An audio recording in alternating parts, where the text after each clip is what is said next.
Assalamualaikum. Hai, saya Nurhalisa dengan NIM 351200036. Saya dari kelas 1B D3 Administrasi Bisnis.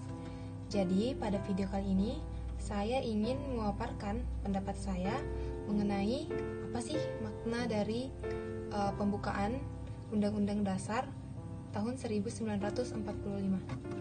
Jadi, setiap negara yang merdeka itu pasti memiliki yang namanya konstitusi. Nah, karena apa? Karena konstitusi itu merupakan ketentuan dan aturan yang berkaitan dengan ketatanegaraan. Atau dengan kata lain, kita bisa menyebut konstitusi itu merupakan undang-undang dasar suatu negara. Nah, di negara kita Indonesia, konstitusi yang kita gunakan atau yang kita miliki adalah Undang-Undang Dasar tahun 1945. Sebagai generasi penerus bangsa, teman-teman ya, tentu saja kita harus memiliki yang namanya kesadaran berkonstitusi yang tinggi. Bagaimana caranya? Nah, salah satu caranya adalah dengan memahami makna yang terkandung di dalam pembukaan Undang-Undang Dasar tahun 1945. Nah, selanjutnya pada alinea kedua terdapat 3 makna yang dapat saya simpulkan. Yang pertama, perjuangan pergerakan di Indonesia telah sampai pada tingkat yang menentukan. Kemudian yang kedua, momentum yang kini telah dicapai harus dimanfaatkan dalam menyatakan kemerdekaan.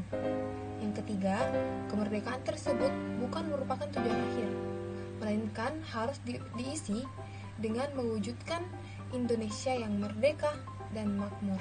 Kemudian pada alinea ketiga, saya bisa menyimpulkan 2 hal. Yang pertama, motivasi spiritual yang luhur serta suatu pengukuhan dari proklamasi kemerdekaan.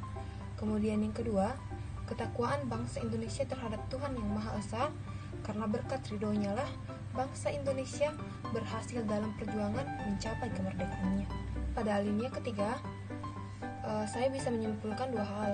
Yang pertama, motivasi spiritual yang luhur serta suatu pengukuhan dari proklamasi kemerdekaan. Kemudian yang kedua, ketakwaan bangsa Indonesia terhadap Tuhan Yang Maha Esa, karena berkat ridhonya lah bangsa Indonesia berhasil dalam perjuangan mencapai kemerdekaannya. Terakhir teman-teman adalah pada alinea keempat. Jadi yang dapat saya maknai dari alinea keempat adalah bahwa sistem pemerintahan negara Indonesia adalah kedaulatan atau demokrasi. Kemudian muncul pertanyaan, sebenarnya apa sih demokrasi itu? Nah, jadi demokrasi adalah bentuk pemerintahan di mana semua warga negaranya memiliki hak setara dalam pengambilan keputusan yang dapat mengubah hidup mereka. Demokrasi mengizinkan warga negara berpartisipasi baik secara langsung ataupun melalui perwakilan dalam perumusan, pengembangan, dan pembuatan hukum. Oke, jadi mungkin videonya cukup sampai di sini dulu ya.